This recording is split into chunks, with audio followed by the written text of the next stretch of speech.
نمیدونم، اصلا ربطی به بلندی ناخونم نداره. دعوام شد دوباره با یه بنده خدایی و دیو به خودم اومدم دارم از درد میمیرم. گریم گرفت، انقدر درد داشتم.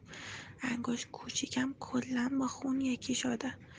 چند وقت پیش دعوا هم دوستم با دوست پسرش دعوا شده بود، همینجوری ناخونش مثل من شده بود، هنوز خوب نشده. الان تازه مثل اون شدم، انقدر درد دارم اصلا نمیتونم بخوابم، دارم میمیرم از خواب. اوکی، همون قراری که تو این 2 روزه گذاشته بودیم، 2 روز در هفته با همون لباسایی که خودم دوست دارم و اون جریانی که با هم صحبت کرده بودیم که همونجوری که من اوکیم باشه همون باشه. که چند روز منو تحمل کن تا من یه فکری بکنم بتونم وسایلمو جمع کنم برم.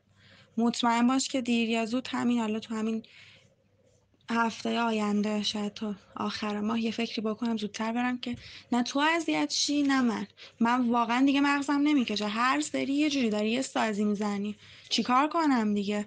توقع بیجا داری از من، واقعا توقع بیجا داری.